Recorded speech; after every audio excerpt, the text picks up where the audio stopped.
I always wonder what would people do if they were in the same situation as me, and can they even imagine losing everything, all they have and all they are, in 1 second?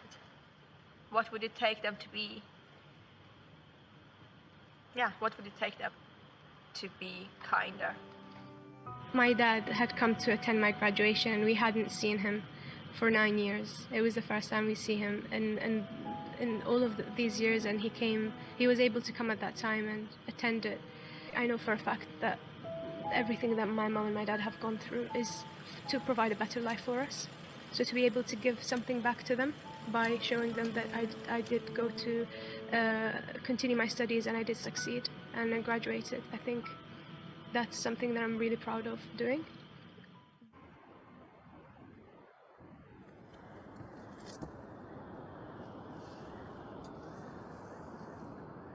Tear that ticket up right now. I will not. You're not getting out of this one. But I'm just a little old cook. I used to be a cook too. Well, a dinner lady. And then they fired me for protesting against Jamie Oliver's school dinners. Enough! To my left, we have Trish's Hair and Nails Beauty Salon. To my right, we have Bill and Bev's one-star seaside pub and grub. And down the middle, we have El Don's Pizza Delivery Service.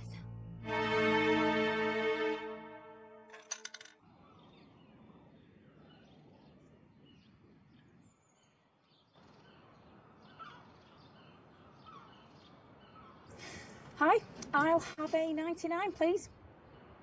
A normal one. And plenty of monkey's blood. Coming right up.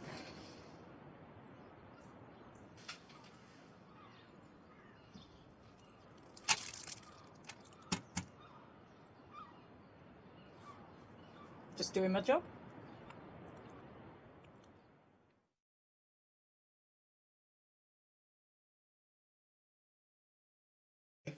Well, I have been teaching most of the day, you know, doing my job and that. What coffee?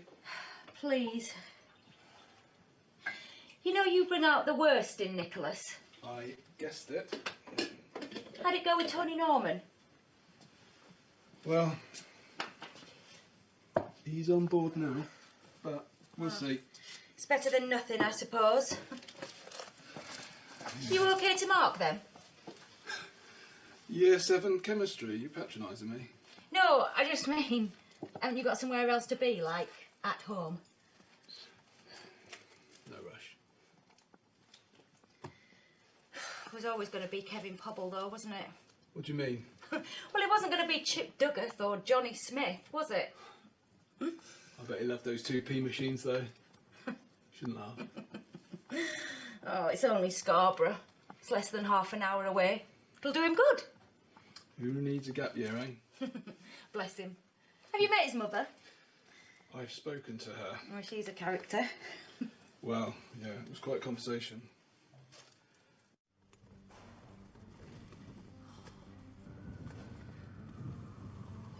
New message. One of your colleagues liked making calls quite late into the night. Help. Mayday. Please. Requesting immediate assistance. Location unknown. Yesterday they had an accident.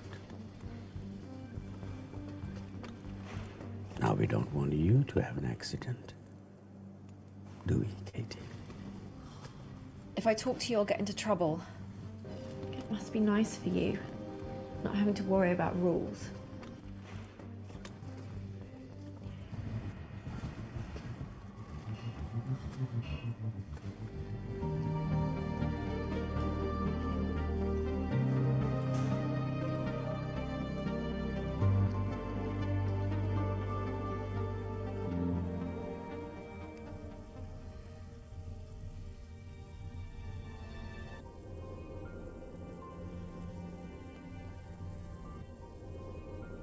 Disable night mode. We have a lot to talk about.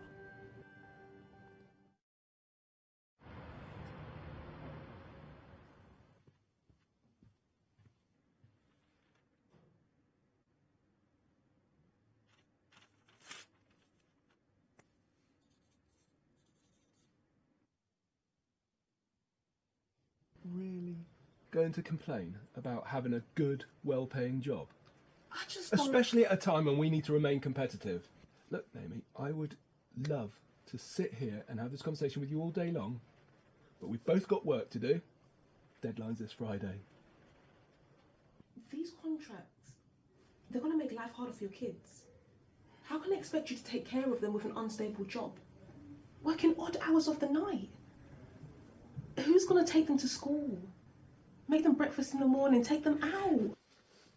What you're doing is the right thing to do. It is. And if you'll let me, I want to help you any way I can. We're skilled. We all are. This hotel will stop functioning without us. They need us.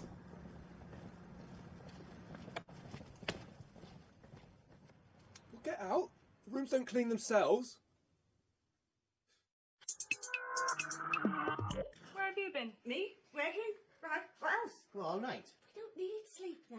Everybody needs sleep. It's human necessity. We're all Martians now. Athena? Do Martians really exist? According to NASA, there has never been enough water on Mars for anything but very small life forms to exist. There is no life on Mars.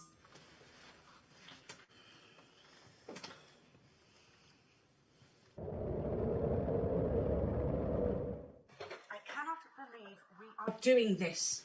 We've been told to experiment with available resources. This is perfect. I think when they said available resources, I do not think they specifically meant food.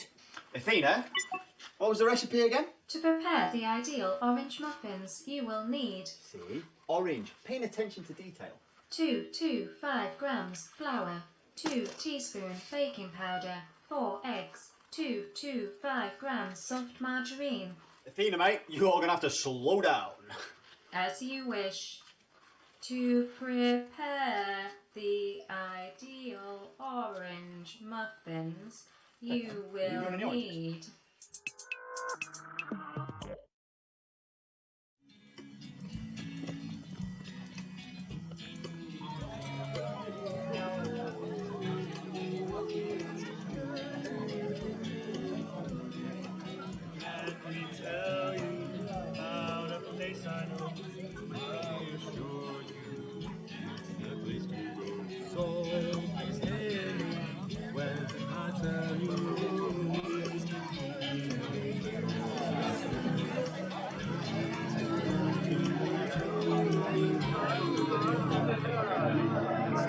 Don't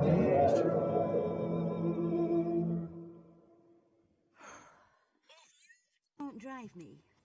I'll tell them that you killed all 50 of me plants. That's a lot of plants. I sailed away across the ocean so Look, you wanted me to drive you and I am. I sailed away. I think you're uncomfortable. Pray for sleep. I know what it's like to try and fit in with your family. Deep and blue, and pray that you will come sail with me.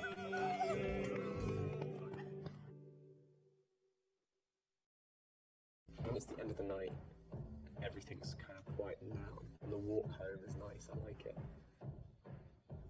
The makeup is gone, you know, and you're starting to be a bit like disgusted about your condition. Like, I really want to go home now. Sometimes you can hear birds, and it's like so lovely, and it's like the wind is freezing, but you've got a big lovely jacket on, and kind of worth it for that sometimes.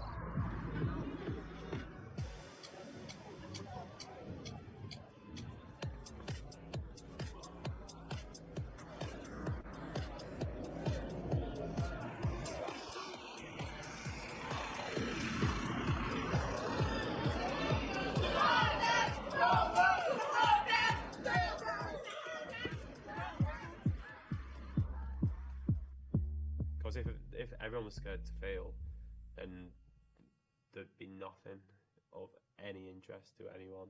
We just all sit at home and watch Corrie. People watch that, right? Not yet. Once people stop doing things, then we'll all watch Corrie.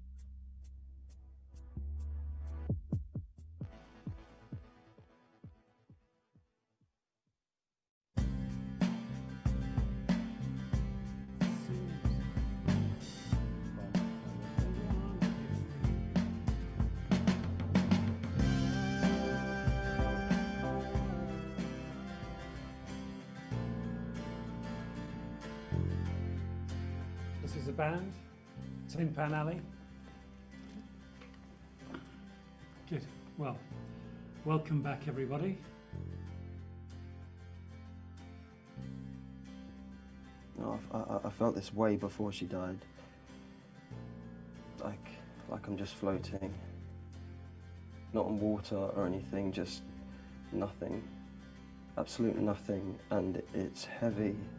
And every time I think I'm gonna come out of it, it just pulls me straight back in.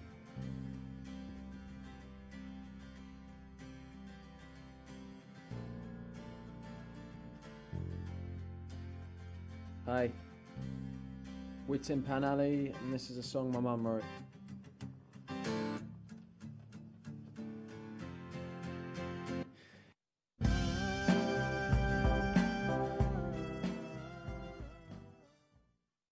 TV today is utter trash. Hello, and welcome back to Freedom Folly.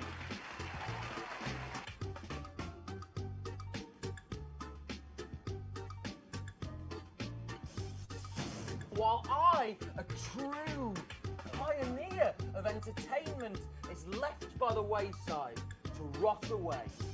What did you do, Didi and Bob? No, never. That's not what's happening. This whole thing is super creepy, but there's no way. The brand new game show here to entertain and dazzle. A magician never reveals his secrets, even if he is very good at making people disappear.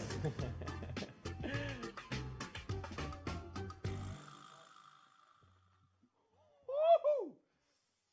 Well, that was intense, isn't it?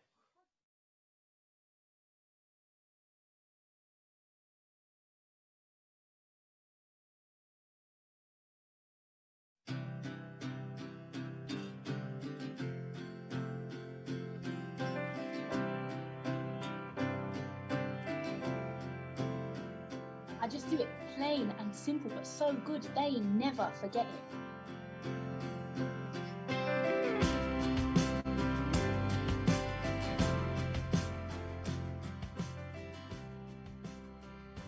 I didn't know which was worse? My headache or my guilt?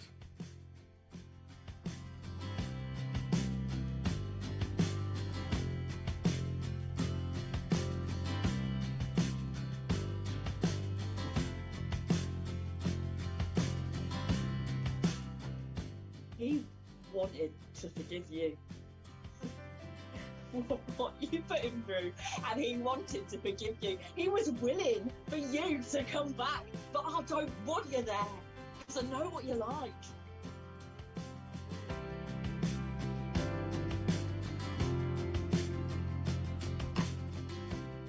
Those houses are small, cozy. I like that. That's where I want to live.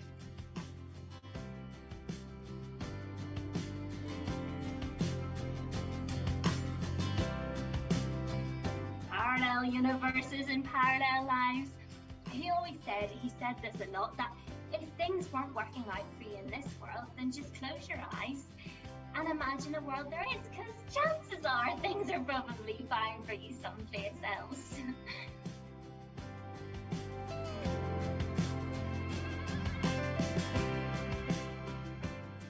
Courage is the first of human qualities because it is the quality that guarantees the others.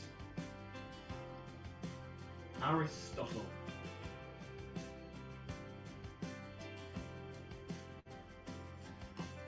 Let me guess. Hurry from the office. Beautiful. Smells like Daddy's guilt. Get me a drink.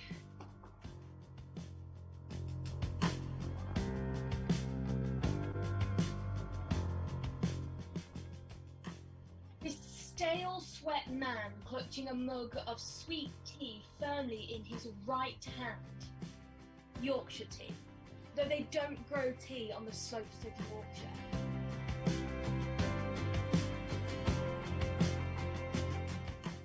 I called you an architect again tonight, Gregory. I even said it was you who chose this house, which is a laugh, considering how you hated it. I call you an architect all the time, now that you're no longer there for the night. Why'd you always call me what I never was, I never could have been? You make me feel as if I'd wasted all my life. I was a builder, and proud of it. I despise bloody architects. They're always so busy concealing laboratory pipes that they forgot to flush.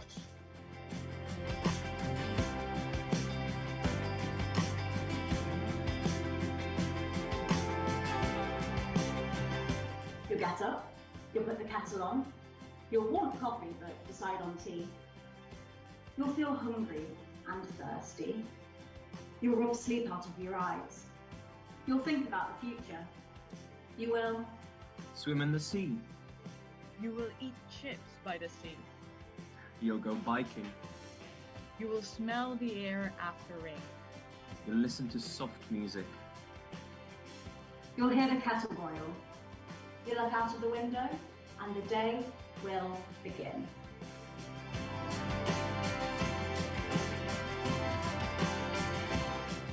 Then into woods and slowly through leaves of beech trees and past them quietly from branch to branch and arms take them. And then I see that it's you.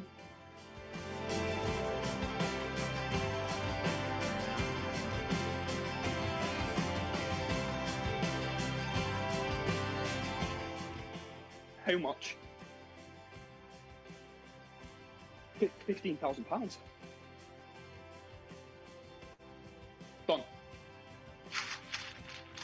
15 grand in a Tesco carrier bag. 38 minutes until the bank shuts. £24? They agree that that's completely scandalous. And when the machine screen says in bold letters, change is possible, they agree that it's funny. A ticket machine's handing out new philosophical advice.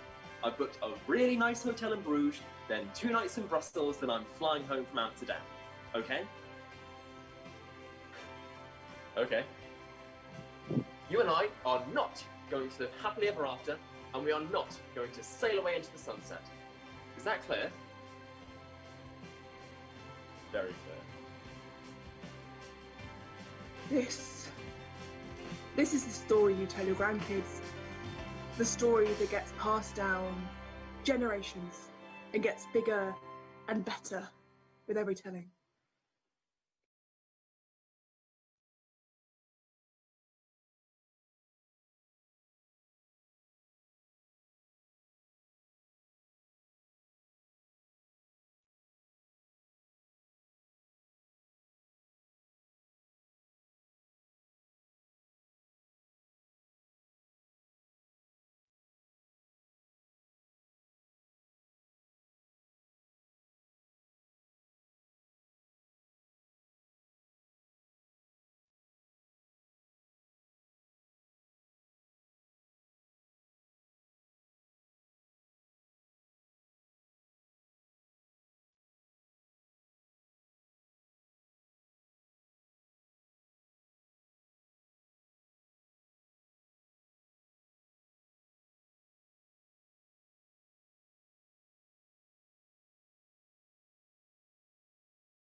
Hi, Duncan.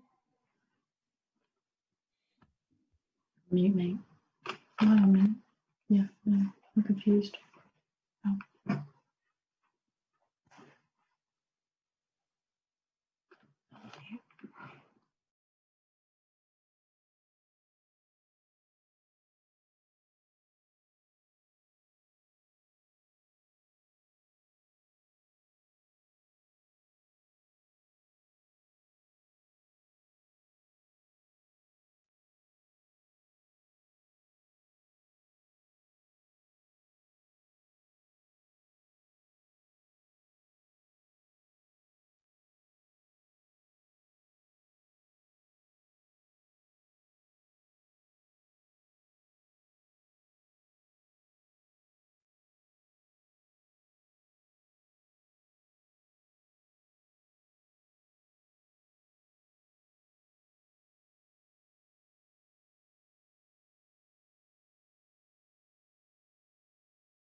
Welcome everyone to our online graduation. My name is Duncan Petrie. For those of you who don't know me, I'm the head of department. Normally I'd be standing in front of you in the foyer of the building, but today, alas, this can't happen. I am, however, in the ghost ship TFTI in my office. Actually, it's not too bad. We've got the receptionist, Christine, is here with us today. There will be some technicians, I'm sure, floating around, and there are other people in the building. So this is a day of celebration, the day when we celebrate you becoming graduates of the University of York. I sincerely hope that you've had a rewarding and fun time with us.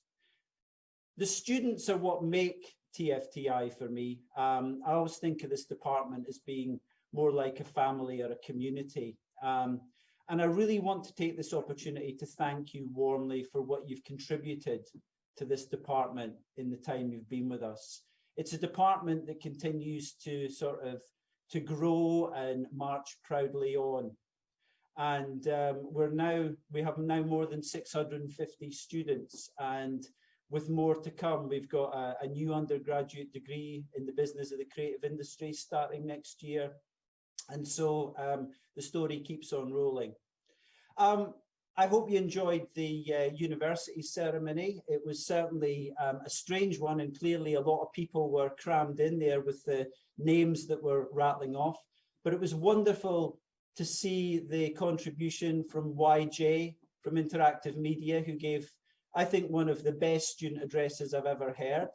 And I just want to take my hat off to you and say, here's to the underdogs.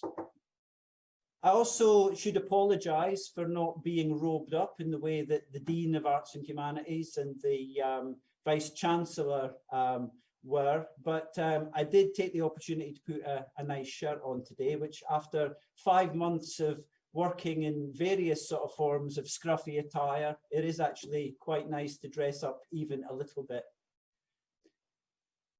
So it's kind of obvious that this has been a year like no other. And normally I'd begin by saying something about how wonderful it is to have you all here in the building. And given how many of you there are, the building is usually absolutely packed at this point, and we're all getting tore into the wine and the nibbles.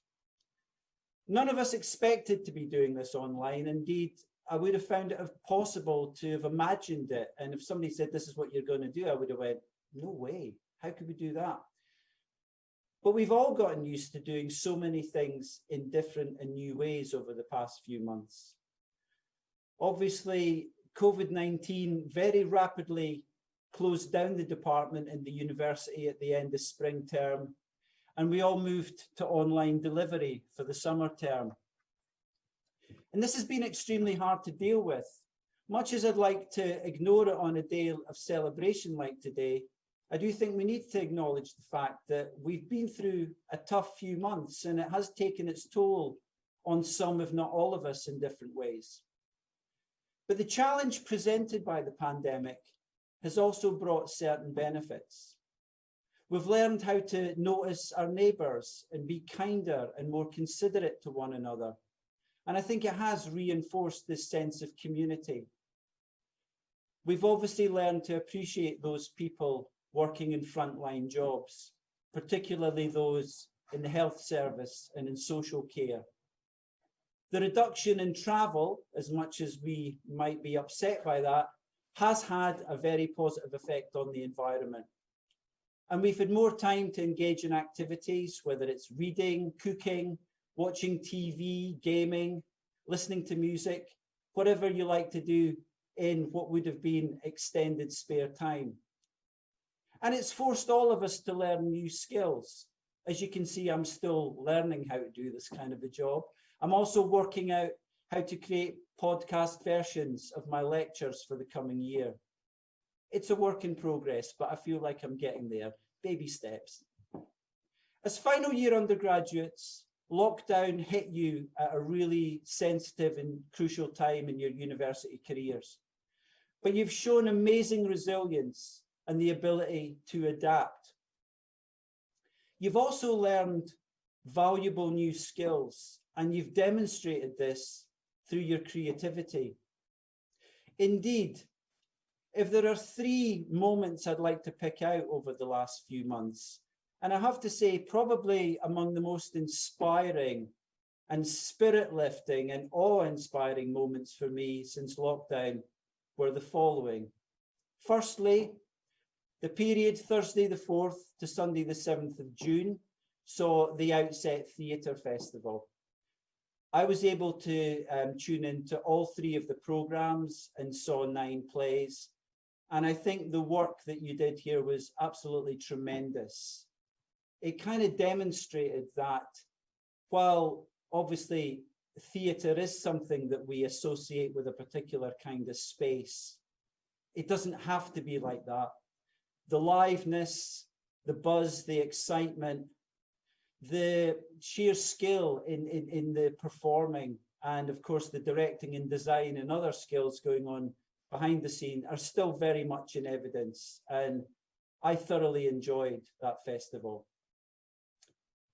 The following week, on Friday the 12th of June, we had the 96-hour film challenge, which featured, I forget if it was 11, 12 or 13 films. It was certainly something like that, but films made by teams across all years in the department.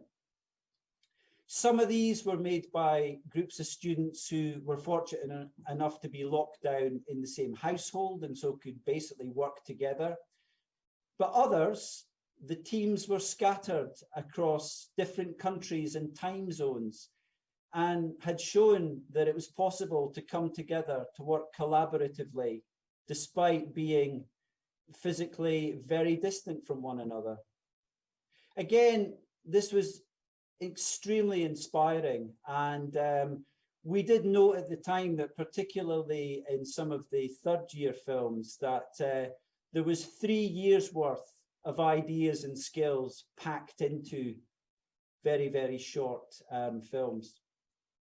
And then on Saturday, the 11th of July, we had the IM Showcase Gala, which, as in previous years, astounded me with the incredible range of different kinds of games, of experiences, and other kind of interactive media devices and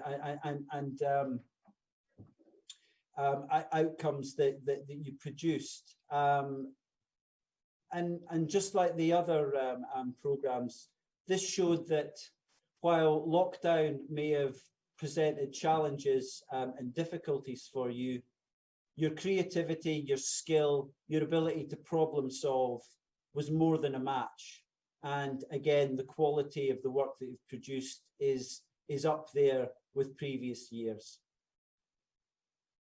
I should also note that all of these events were supported by colleagues behind the scenes, Leanne, Steve, and others, which made them kind of work so well and so slickly.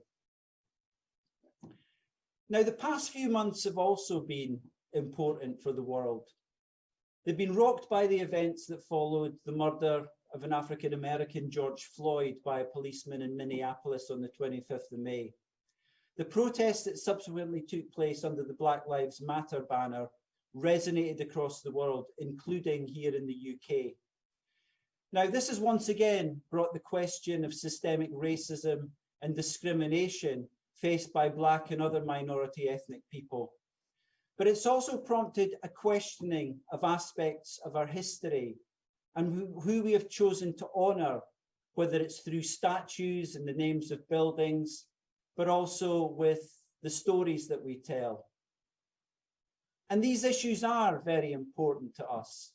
They were given their most recent and eloquent articulation by the historian David Olusoga in his McTaggart lecture for this year's Edinburgh Television Festival, and this is readily available online if you're interested. Because we are, if nothing else, a department of storytellers. We create and communicate stories, ideas, perspectives on the world through the plays, films, TV shows, games, VR and AR experiences, and other products that we create in TFTI. The stories we tell and the representations we create contribute fundamentally to an ongoing conversation about ourselves and the world.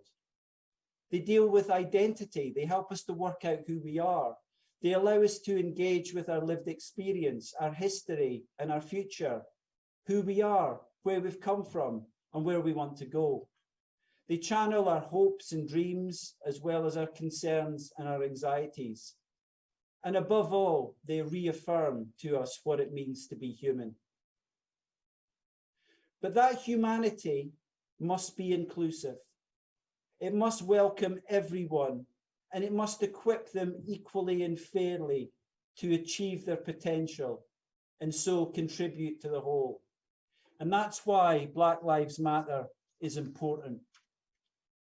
And it's also clearly important to you because last month I received an open letter signed by 138 individuals, mainly alumni, but also including some of you, demanding that we take action as a department to create a more racially diverse student body, one that is more representative of our society, but also ensure that our curricula include the study of diverse works and individuals. As it happens, we'd already embarked on a curriculum review, and the recruitment of a broader range of students is also a key priority, as is finding ways to retain students from BAME backgrounds, which I know is also a challenge and an issue. We're also seeking to find ways to encourage more diverse pools of applicants for new and replacement posts when they become available. But I really welcome this letter because apart from anything else, it conveyed a strong and continuing sense of connection that our former students have felt with the department. And from today, you're joining them as graduates of TFTI. This is obviously a tough moment for the creative industries, but what the last 5 months have reminded us is how vitally important these industries are. For the demand for films, TV programs, games, online theatre, and other types of content has been enormous. This has helped people cope with the challenges they've faced. But it's also kept us informed and contributed to the sense of community I mentioned earlier. The BBC has regained something of the status of a trusted national broadcaster during the pandemic, and I think that's welcome. The creative industries will also have to be rebuilt, and this will involve finding new ways of doing things. You have already a taste of that challenge, and you've met it with fantastic ingenuity, skill, resourcefulness, and above all, exuberance. And these are the very qualities that the creative industries and other sectors will need to help them recover. It may not seem at the moment, but you're well placed to make your contribution to that recovery. And I echo what the VC said in his speech earlier about you being absolutely crucial to the recovery of this country and to elsewhere. For the last 3 years, you've been dealing in ideas, solving problems, acquiring skills, working together to achieve a common goal. The academic programs in TFTI were designed to give you a range of skills: creative, critical, technical, and practical. And you're now in a position, I think, to demonstrate your fitness in relation to these. And trust me, that is impressive. So I urge you to be patient in your job hunting. It took me a year after I finished my PhD to get a proper job, but the job I did get happened to be the best and the highest paid of all of those I had applied for, and it was the one I was successful in getting. Keep also developing your skills in your creativity. Keep in touch with each other. The network of TFTI alumni is growing, and this has created, I think, countless opportunities, tip-offs and recommendations that has also helped new members of that crew get jobs. And please also keep in touch with us. Several staff have LinkedIn connections with former students, and we love bringing you back to talk to our current students and give masterclasses. We were supposed to be having a party this summer to celebrate 10 years in the building, But this will be rescheduled and obviously rebranded. And we will invite all former students to that. So just as I hope you can come back and graduate again in person or celebrate graduation in person, so you can come back and party with the rest of us. So on behalf of my colleagues in TFTI, let me wish you all good fortune in the pursuit of the next phase of your lives and careers. You're a fantastic bunch. It's been a great privilege and pleasure being your head of department, and I look forward to hearing lots about your successes in future. Thank you very much.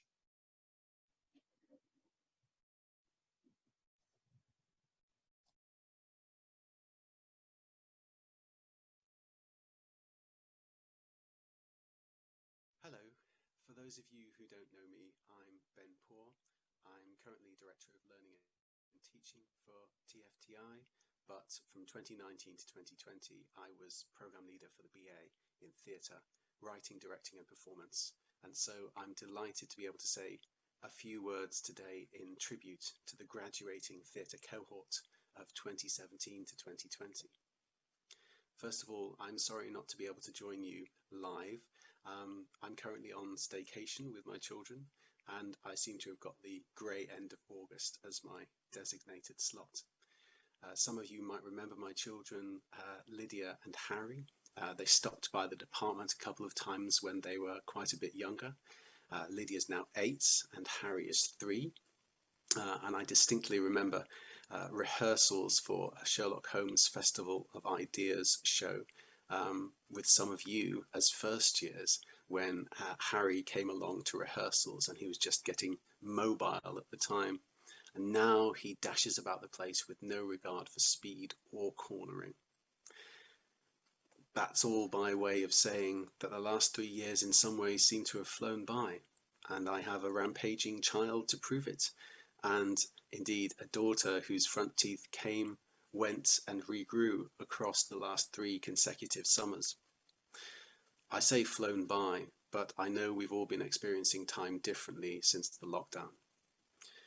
I'm sure I won't be alone in saying today that in some ways March 2020 seems like several years ago, but on the other hand it also seems like the day before yesterday too, and on a third hand it might feel like we've been living the same March day repeatedly for nearly 6 months.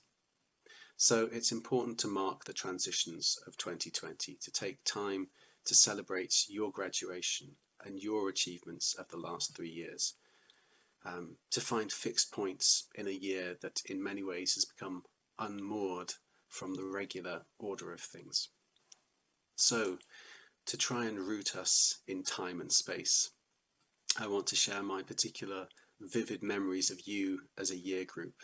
As you'll probably remember, when you began your degree course in 2017, I asked you as students on Introduction to Play Analysis to sign up for an action research project into dialogic pedagogy, which everyone rather wonderfully agreed to. And in the not particularly dialogic space of Ron Cook Hub 017, we wrangled our chairs into a circle and focused on the quality of talk and discussion in our 2-hour seminars. My hypothesis was that by creating a more dialogic space for talk, the quality of argumentation would be improved, and so would assessment performance. And the project was a success, and the improvements in marks were considered to be statistically significant by those in the know. And for me, these were some of the most exciting and rewarding moments of my teaching career. Part of the project methodology required me to keep a reflective journal, and so here are some of the things that I wrote after that first day of seminars in 2017. I thought the students were brilliant today. There was an amazing amount of goodwill for the project, even among the last group. Friday afternoon after 4 o'clock is usually an impossible slot in which to enthuse students. I also wrote, I didn't expect them to get the hang of responding to each other so quickly. Each comment was prefaced by a link to what had gone before, and in dialogic jargon, you had mastered the follow-on move. And one of my outstanding memories that the term was, of the term as it evolved was putting up a series of images of a production of Hedda Gabler that we've been to see that week, and half of the group taught the other half of the group about the different aspects of the production, the stage picture, the performances, the scenography, the translation, and in dialogic terms, students being empowered to teach each other like that is about as good as it gets. As I had mentioned to some of you previously, I wish I'd been able to go back into the TFTI department one last time to rescue the ground rules for talk posters that each seminar group made in their first week of the program. I wonder how many of those rules you're still observing in your interactions today. I wonder how many of those rules are for life. When I do retrieve those posters from my office, I'll be sure to share them with you.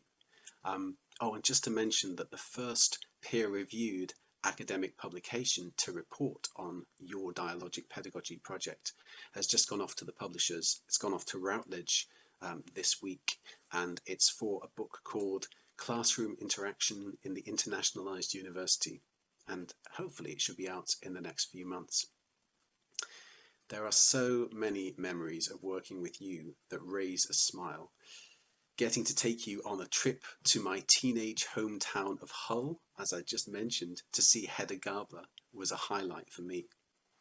And the end of term award ceremonies for Best Stage Picture, Best Entrance and Best Exit, at which you excelled.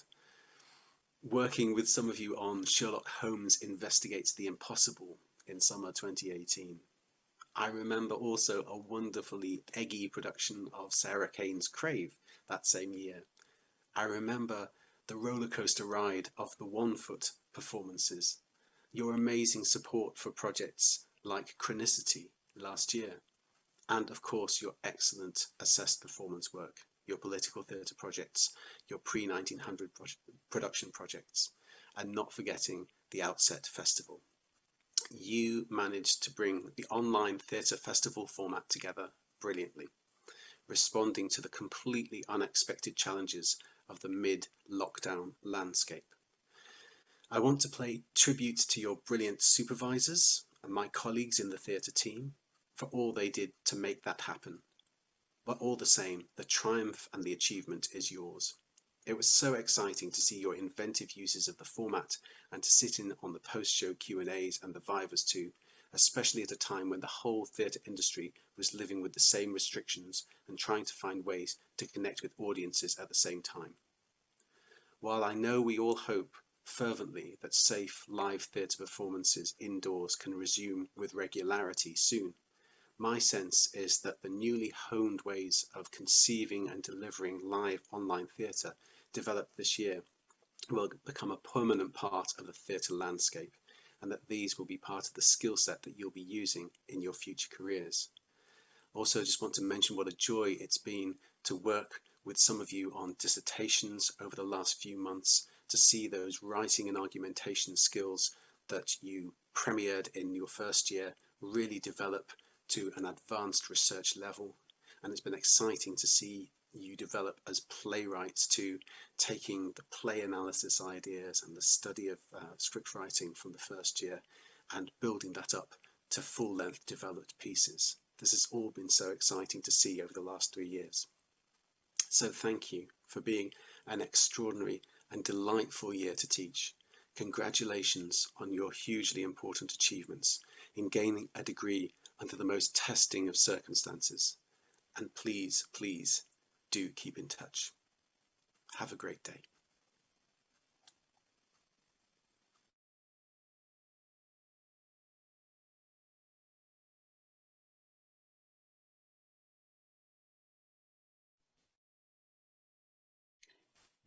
Hello, everybody.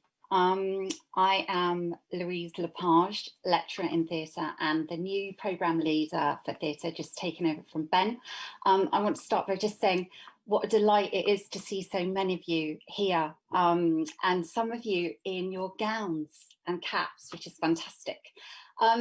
So I'm speaking now because I have the honour of awarding our Hayley Clark one of our fabulous theatre students, the department's prize for the theatre student with the best weighted average grade of, in Hayley's case, 73%, which is fantastic. So I'm going to say a few words to Hayley and about Hayley. So I got to know Hayley in her first year when I taught her introduction to performance and acting. From the start, Hayley, you were an absolute privilege to teach.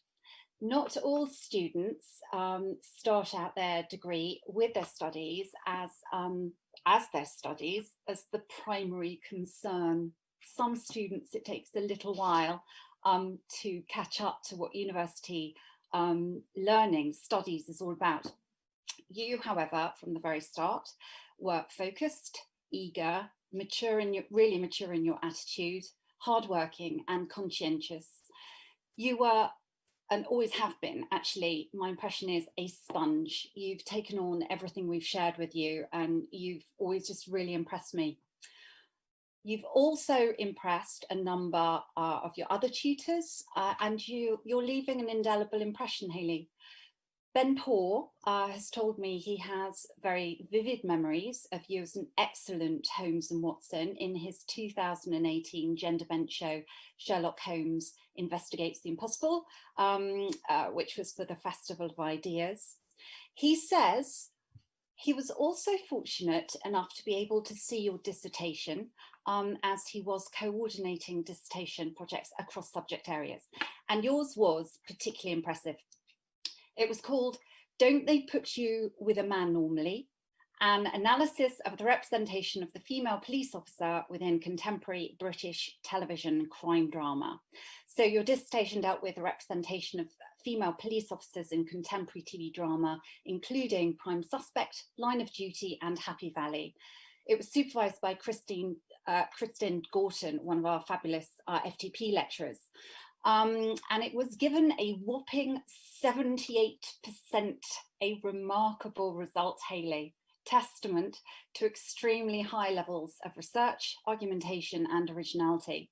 Now, Ben says he can't claim that you playing Sherlock Holmes had any influence on your dissertation success, but of course, what that means is that he's absolutely laying claim to that.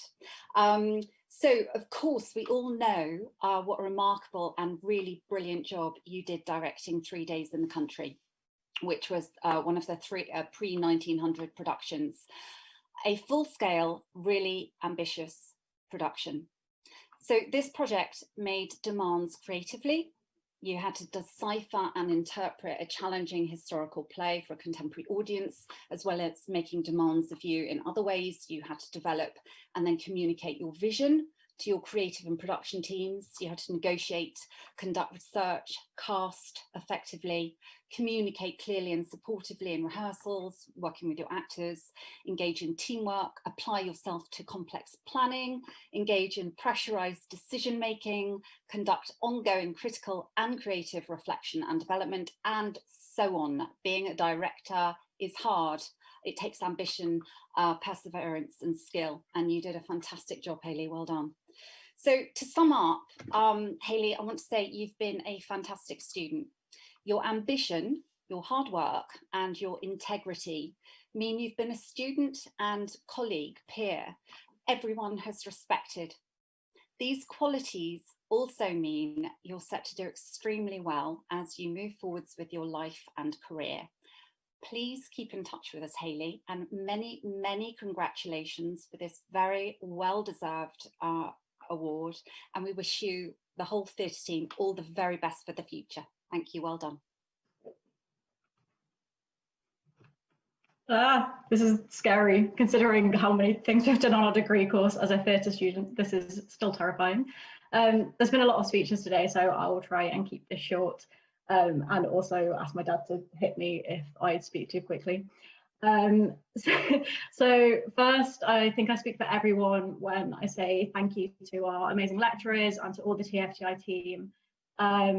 You've always been there to help us and support us when we've needed it. And our 3 years at York wouldn't have been the same without you, especially our wonderful little celebration that we had virtually at the end of year. So thank you. Second, to everyone on my degree course, I think our group chat throughout the graduation ceremony says it all. I'm going to miss you guys a lot, and it's bittersweet to be graduating without being able to see you and celebrate with you, but hopefully we'll see each other soon and be able to actually celebrate properly and go to Flares and see Column down a beer, hopefully. And lastly, because I'm keeping it short, thank you to all the amazing people that have supported me throughout my degree, to all the late night study sessions in the library where I'm spending hours over a sentence trying to get it right, to all of my friends, to my parents who are hiding behind me, and my boyfriend who isn't watching, but I told him I'd mention him, so yeah, I can say that I've done it now. And I'll leave you with two things. The first, what my dad always says to me, I don't want to stop crying, sorry. Why shouldn't it be you? We've done some incredible things over our degree. We'll do incredible things afterwards. And whenever you're going for a job or a master's or whatever you're doing, just always think, why shouldn't it be you? I made my dad cry. And enjoy your celebrations. Congratulations. And hopefully we'll see each other soon. Bye, guys.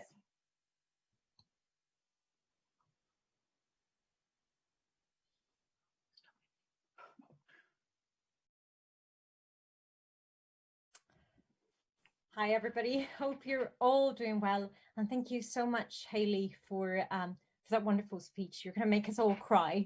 And I have made an effort today with makeup, so I'm really trying not to. I hope you're all doing well. For those that don't know me, my name is Mariana Lopez, and I'm the program leader for the BSc in Film and Television Production. And I would like to share some words with you today.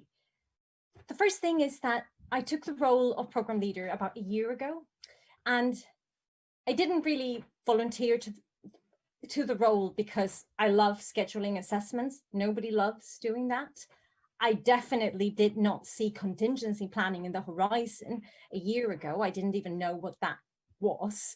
But the reason why I was attracted to the role was because there's two events in the academic year that are very special in my heart. One of them is Welcome Week. Actually, even though it's really stressful, I love Welcome Week because I get to see you all in the same room generally, eager or pretending to be eager at the challenges that lie ahead of you. And then of course it's graduation.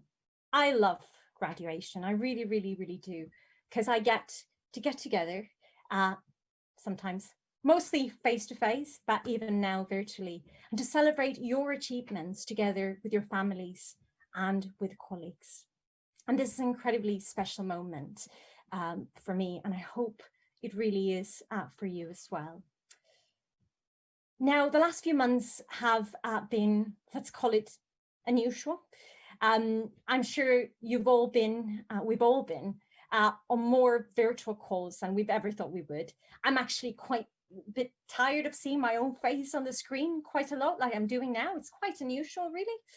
I don't know you, I've started a quite impressive collection of face masks. I started with one, and I thought that would be enough.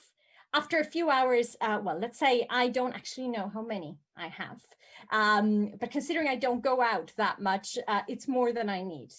So I hope you share your tips on face masks and noise designs later on. But truly what this last months have shown us is how fragile our world is, how fragile our societies are. Something so small, something that we cannot even see, has done so much damage. And I found myself asking myself the other day is how many of you must have felt quite fragile in the last few months. And I know this is not how you hoped to start your careers. I know this is definitely not how you imagined your graduation ceremony to be. I know you would have liked to have your gowns and your bonnets and throw them in the airs and your photographs. And I know this feels like fragility, but today I would like to share with you that fragility to me, and I hope to yourselves as well, is strength. There is power and strength in sensitivity in being fragile. And I wanted to share with you an extract from an introduction to a book. It's Fragile Things by Neil Gaiman. And most people don't ever read the introduction to books. I'm glad I read the introduction to this book. And it's this an incredibly it's dear to my heart, this extract. So I wanted to share with you in the hope that it gives you strength and hope. These are the words of Neil Gaiman.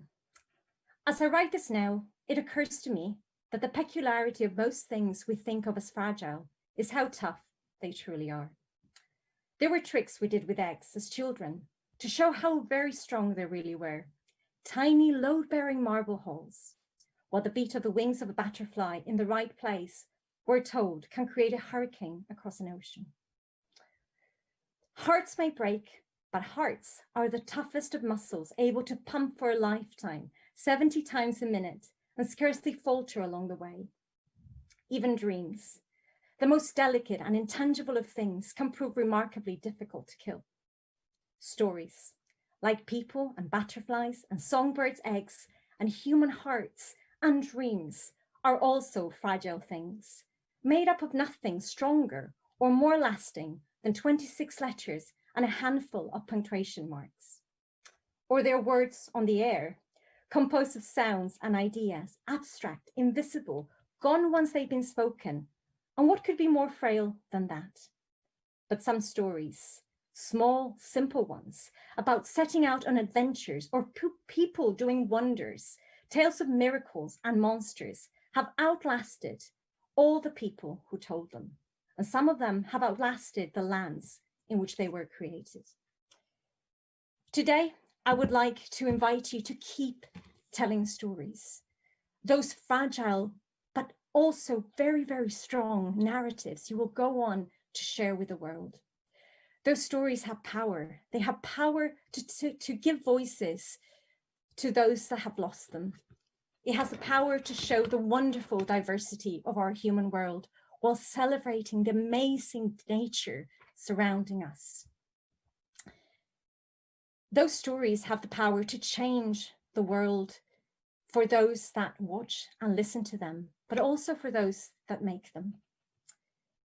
As individuals and together, we have the power to change the world through those stories.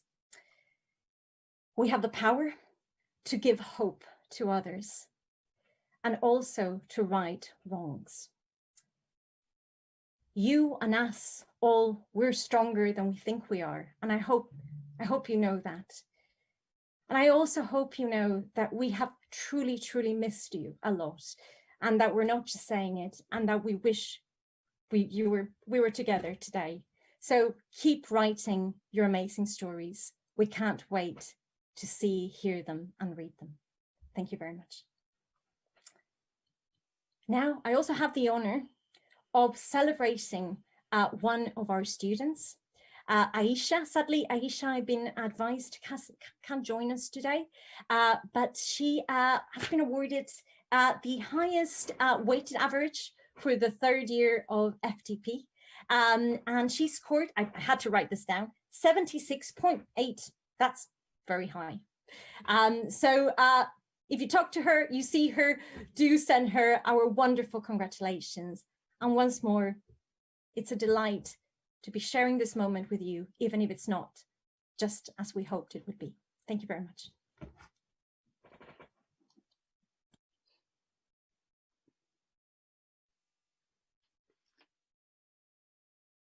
Hello, everyone. So for those who don't know me, I'm John Hook. So I'm the program leader for the Interactive Media BSc. Now I've got the pleasure of congratulating our Interactive Media graduating class of 2020. So you're a cohort that comes with a list of achievements that's too long to list in this short speech today, although hopefully I'd like to mention a few. I've just seen I've got a message saying my internet's unstable because I live in the middle of the countryside, so apologies if I break up a little bit during this. Hopefully I won't. So back to the speech. So it's no exaggeration to say that you as a group of students have done some of the most impressive and genuinely stunning work of all the students we've had the pleasure to teach over the years that we've run the programme.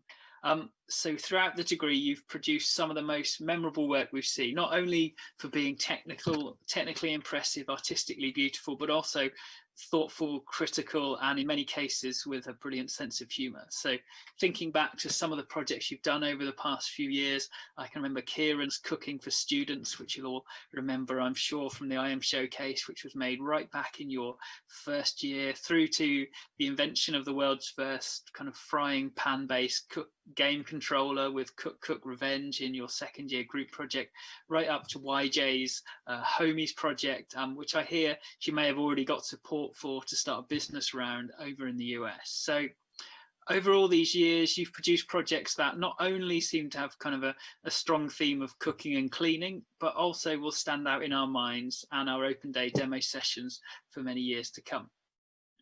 So another cool thing about your cohort is that as a class, you actually include the first graduates to have formally taken part in the university's placement year scheme.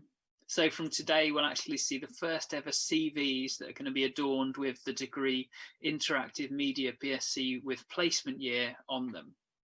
So of the students who took that, that placement year, Jade, Neve, Kyle and George, taking part in a placement scheme like that was not only brand new to the degree, but actually was brand new to the whole of the university at that time. It was a really brave thing to do, and we really respect you for that.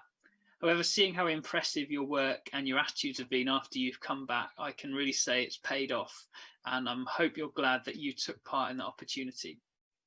As a little fact, I was told around the time that you took your placements that you, as a group of 4 students, were actually the highest number of students of any degree in the whole university taking the placement year in that first year, which I think is pretty impressive considering the little degree we are, or the underdog degree, as YJ called it. Talking of YJ, another impressive achievement for your class is, of course, having YJ be the student orator for the whole faculty graduation today. And I just want to say what a great speech that was, YJ. So, of course, the most impressive achievements that I think you've all made during your time with us have happened over the last 6 months.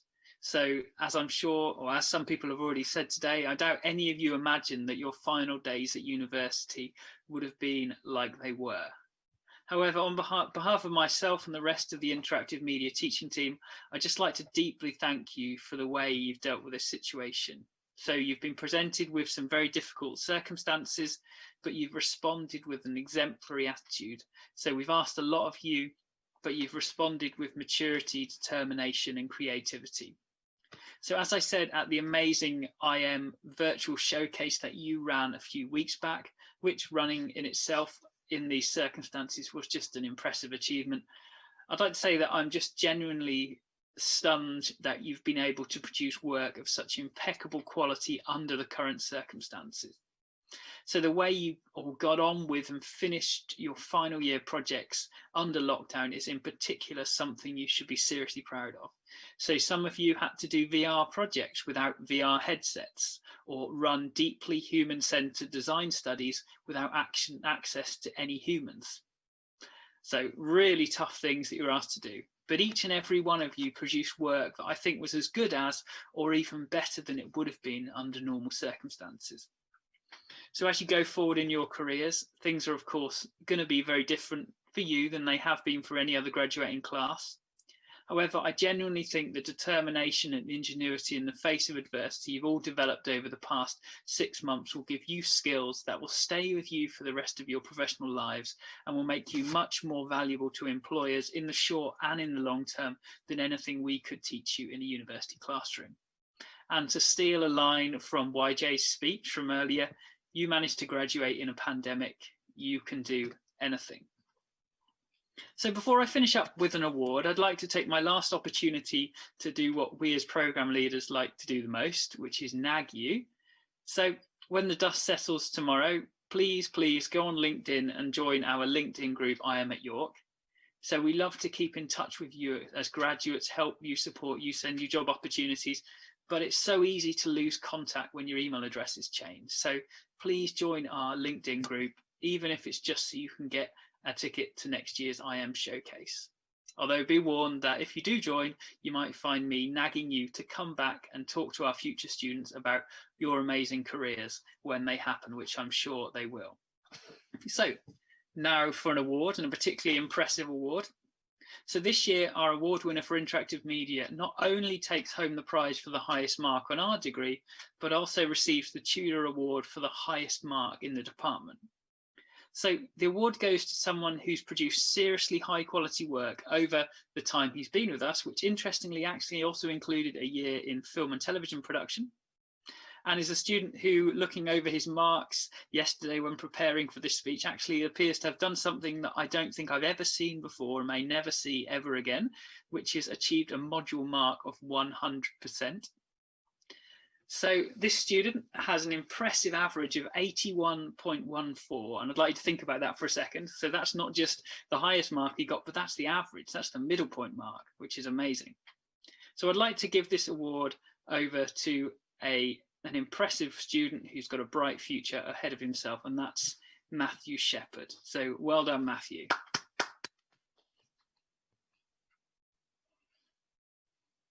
Hello. Thank you, John. I hope you can hear me. I've tried to keep this short, and there's already been some very wonderful speeches today. I'd like to say thank you to everyone for those. I want to congratulate everyone for graduating. If it's anything like me, it's been a very long and challenging journey, but very rewarding. I want to thank the IM staff for being so supported through the years, and I think I speak for everyone in saying that we couldn't have done it without them. I'd like to thank my family and friends as well for also being incredibly supportive throughout all these challenges. Sorry, my sister's cheering. The course has challenged me to create some of my best work. Like John mentioned, I switched from a film to IM in a decision which I'm really glad I made. Because I feel like home at interactive media, and I'd be really sad to see it go. I want to congratulate everyone for graduating, and I've really enjoyed my time at York. Thank you.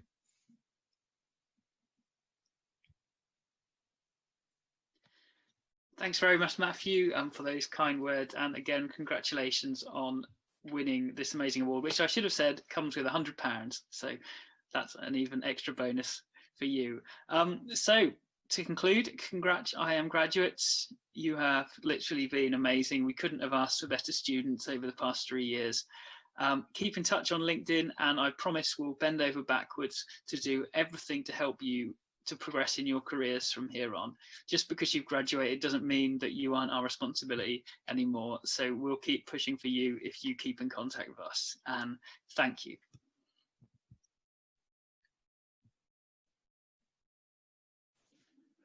Thanks to colleagues and students for those fantastic speeches. So it remains to me now to if you like, finish this part of our ceremony. And for those of you continuing to join us in the webinar, you'll now be placed in your course groups. If you'd like to move groups or need any help, click the help button and one of our technical team will support.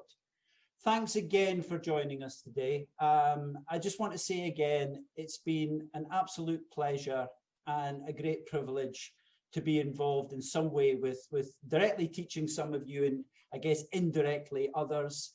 And I really, really do look forward to seeing you again in the not too distant future. Enjoy the rest of today. Thank you.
would people do if they were in the same situation as me? And can they even imagine losing everything, all they have and all they are, in 1 second? What would it take them to be? Yeah, what would it take them to be kinder? My dad had come to attend my graduation, and we hadn't seen him for 9 years. It was the first time we see him, and in all of these years, and he was able to come at that time and attend it. I know for a fact that everything that my mom and my dad have gone through is to provide a better life for us. So to be able to give something back to them by showing them that I did go to continue my studies and I did succeed and I graduated, I think that's something that I'm really proud of doing.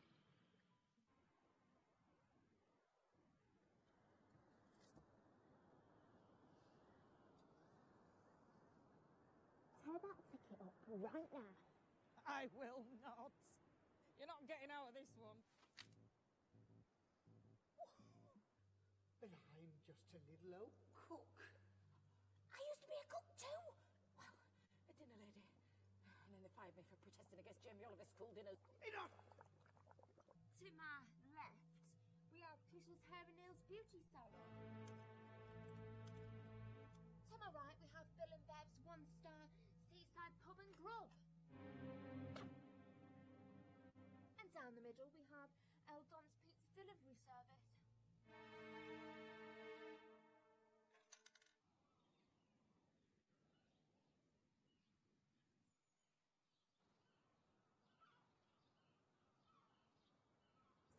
Hi, I'll have a 99, please.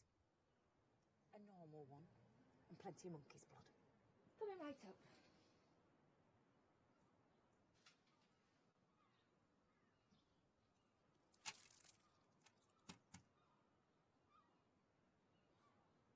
Just doing my job.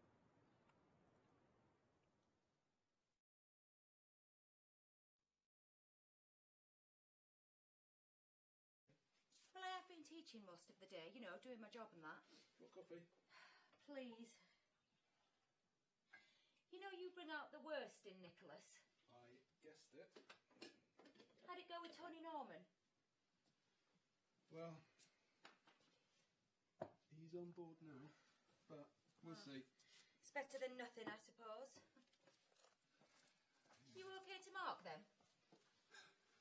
Year 7 chemistry, you patronising me? No, I just mean, haven't you got somewhere else to be, like at home?